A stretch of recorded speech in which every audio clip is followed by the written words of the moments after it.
Hey guys, welcome to BNY thoughts. ప్రపంచంలోనే అత్యంత ప్రమాదకరమైన టెన్షన్ మొదలైందా? ఇరాన్ అమెరికా యుద్ధానికి సిద్ధమవుతున్నాయా? ఒక చిన్న తప్పు మూడవ ప్రపంచ యుద్ధానికి కారణం అవుతుందా? ఇలాంటి ఇన్ఫర్మేటివ్ వీడియోస్ కోసం వెంటనే మన ఛానల్ని సబ్స్క్రైబ్ చేసుకోండి.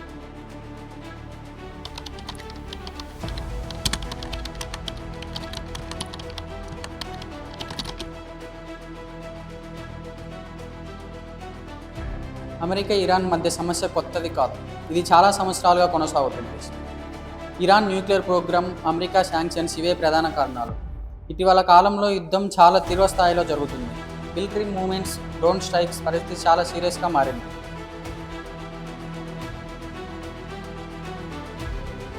2026 ఫిబ్రవరి 28న అమెరికా మరియు ఇజ్రాయెల్ ఇరాన్పై భారీ ఎయిర్ స్ట్రైక్ చేశాయి.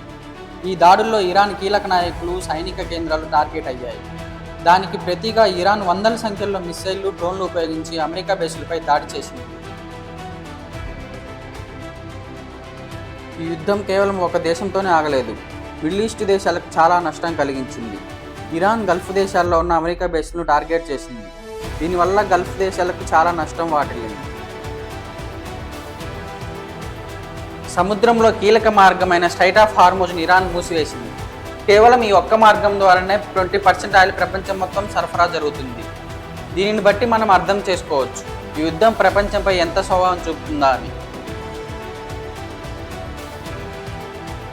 ఇప్పుడు పరిస్థితి ఇంకా తీవ్రంగా మారింది. అమెరికా యుద్ధాన్ని త్వరగా ముగిస్తామని చెప్తున్నా కానీ ఇరాన్ మాత్రం తాత్కాలిక సీజ్ ఫైర్ని కూడా తిరస్కరించింది. అంటే యుద్ధం ఇంకా కొనసాగే సంకేతాలు కనిపిస్తున్నాయి. ఇది ఎంతవరకు దారితీస్తుందన్నది ఇంకా ఎవరికి అర్థం పట్టట్లేదు. ఈ యుద్ధం వలన ఇప్పటికే ప్రపంచ ఆర్థిక పరిస్థితి చాలా దారుణంగా మారింది. ఇంకా యుద్ధం ఇలాగే కొనసాగితే ఆయిల్ ధరలు పెరుగుతాయి, గ్యాస్ ధరలు పెరుగుతాయి, ప్రపంచ ఆర్థిక వ్యవస్థ దెబ్బతింటుంది. ఇతర దేశాలు కూడా ఇందులోకి దిగే అవకాశాలున్నాయి.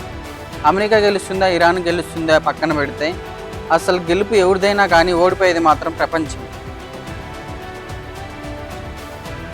ఈ యుద్ధం వలన కలిగే పెద్ద ప్రమాదం ఏమిటంటే ఇతర దేశాలు కానీ ఈ యుద్ధంలో పాల్గొంటే ఇది మూడో ప్రపంచ యుద్ధానికి దారితీసే అవకాశం ఉంది.